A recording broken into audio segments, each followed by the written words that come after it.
This has got to be the hottest day in the garden so far. The sun is absolutely blazing and it's the 1st of May. But there's lots to do in the garden, so come with me and we'll have a look around.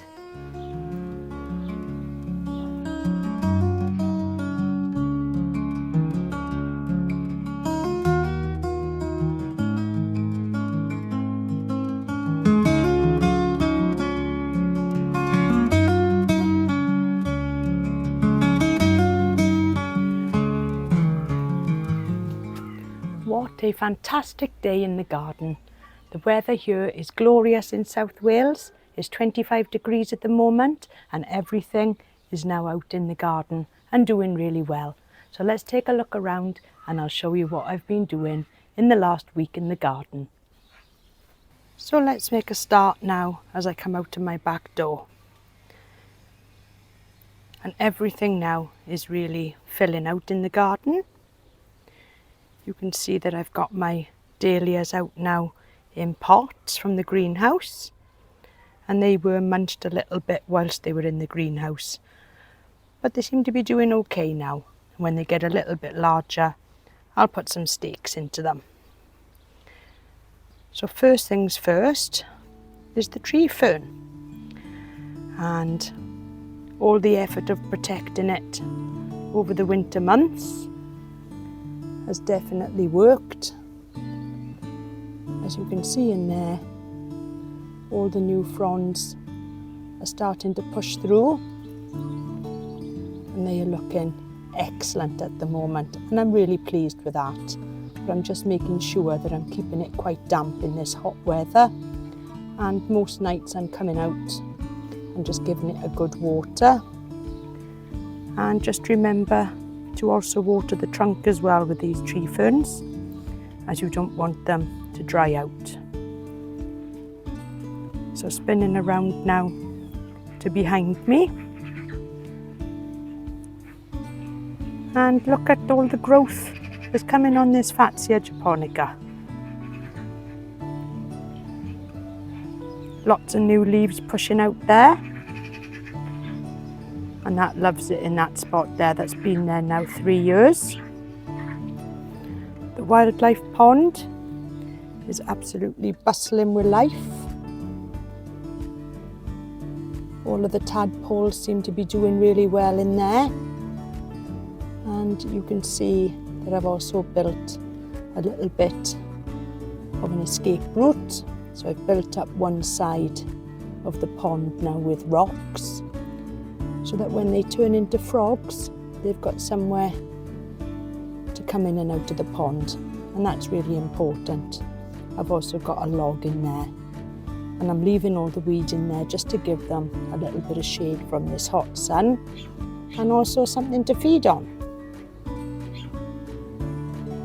There's plenty going on in there. I can see them all moving around at the moment. I don't know if you can see them on camera, but I'm really pleased to have a little bit of life in the wildlife pond. The brunnera just behind there is now coming into flower, and that's looking lovely. I've also just planted some alpines now around the wildlife pond, and you can also see now that the fronds of the ferns, this is coming back into life, and it doesn't take long with this weather. And the little pink china, that's pushing through the ground now as well. The yucca that was planted only last week, that seems to have settled in now. I am keeping this on the dry side, and I've just planted a few grasses around the base just to give it a little bit of interest there. The Clematis armandii has now managed to reach the top of the trellis. It's right up there now at the top, and I'm making sure now that that's well watered as well. There's some lovely flowers now going on in the little oval bed, and they just add in a little pop of colour. Looking really lovely there in the sunshine. This ground cover plant here, this looks absolutely fantastic with its blue flowers, and it really is a magnet for the wildlife in the garden. And all the pollinators now are coming along for the pollen, and it looks a really striking plant. And I've just tidied up the edge of this just along the pathway. I've also been along the pathway and just tidied up the pebbles. These pebbles used to run all the way along the length of the pathway, and I've just gathered them up now and put them in clusters, as I think it looks a little bit nicer that way. The mind your own business,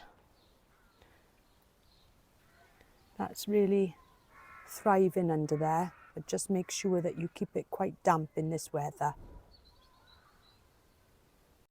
This fern also is looking spectacular at the moment with all its new fronds, but I'm just hoping, although it's in semi-shade, but I am hoping that the hot sun at the moment won't scorch the leaves, as it's looking so nice. I just don't want it to spoil. I just can't believe the size that's gone on this Tetrapanax. This is in its 3rd year now, and it's probably got a 2-foot trunk. And the leaf size on this, just for the beginning of May, is absolutely brilliant, and I'm so pleased with it. I have fed the ground with chicken manure pellets once this season, and I also feed it every few waterings with some liquid seaweed. The bananas now are really going for it too, and there's lots of new leaves on these, and I think the extra heat from the sun is really helping with the growth on this. Again, it has been fed with some chicken manure pellets and liquid seaweed. And this was the plant, I only had 1 here last year.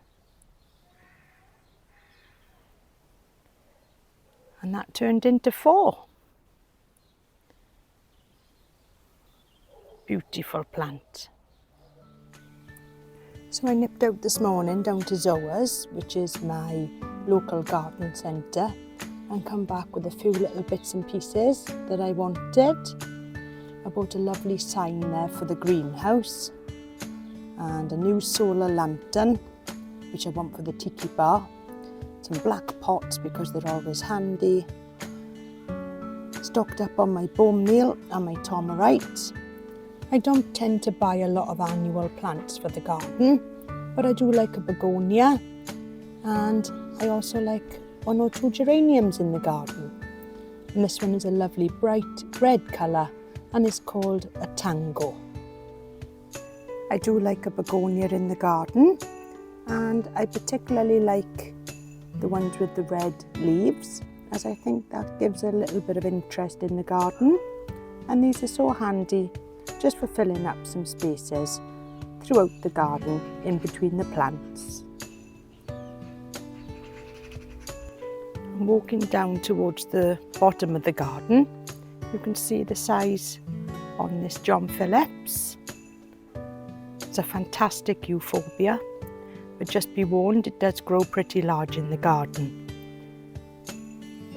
This now is in full flower, and each flower has got a fantastic smell of honey. It's a beautiful plant. I've only ever had 1 flower on it previously.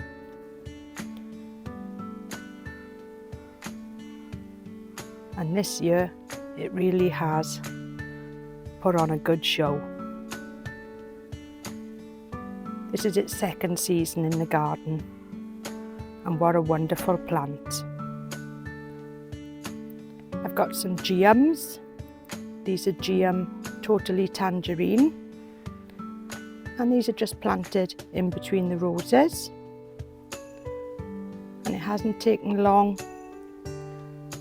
for them to come up with some beautiful orange coloured flowers.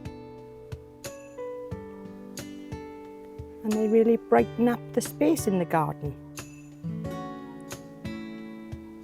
Lovely tropical colour on these geums.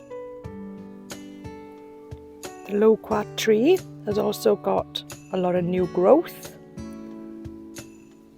and that's really enjoying the sunshine right in the centre of the garden. Looks absolutely spectacular with the sun shining on the leaves. So as you can see now, moving into the greenhouse, it's looking pretty bare at the moment because all the dahlias have been put outside. There's a few tomato plants ready to be put into their larger pots, and these will be going just over the other side of the greenhouse where the trays are ready for them there. But it's too hot to do that today, so I'll wait for it to get a little bit cooler before I can come into the greenhouse. It's 45 degrees at the moment, but it is midday, and that's with the doors and the window open as well. Absolutely sweltering in here.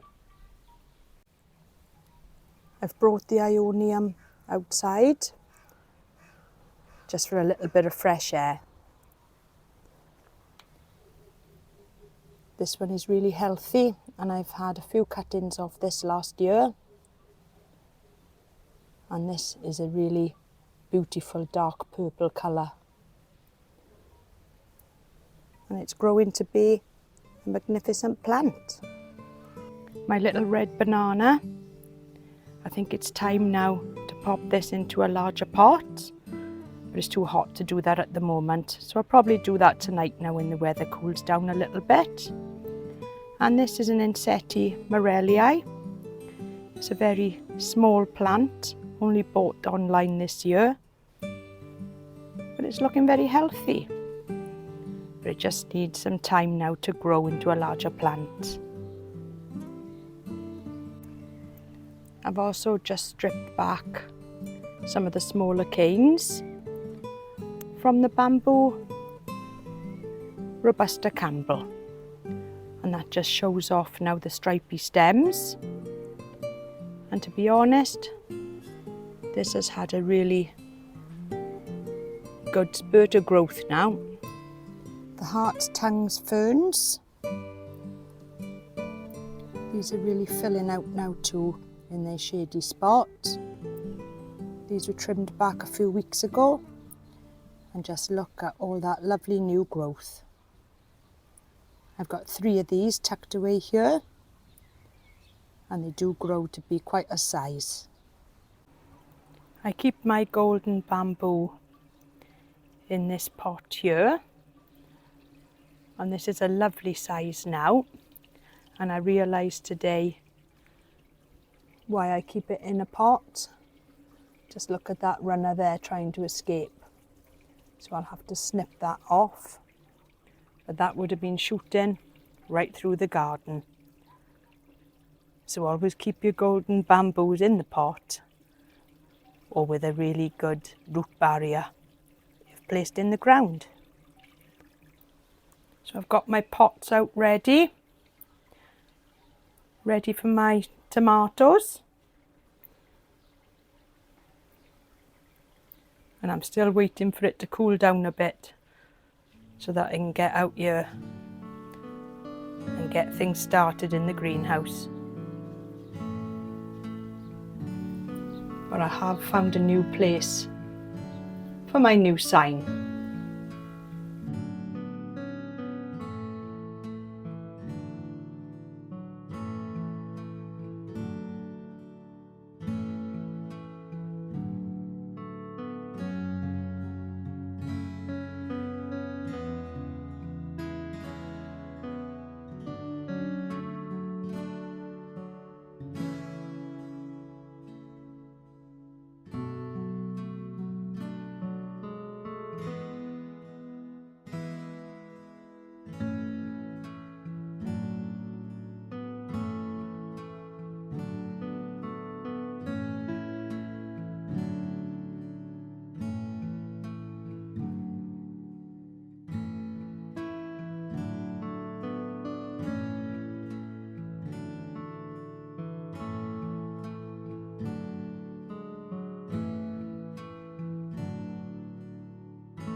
Only in the UK could this happen. After having such a beautiful day today and being so warm, we've now had a thunderstorm, but it's what the garden needs. So I really hope that you've enjoyed today's video to show you what's been going on in the garden. And until next time, I'll see you all soon, where I'll probably be doing my tomatoes. Thanks for watching. Please like, comment and subscribe. Bye for now. I'm going in for a cup of coffee. Bye.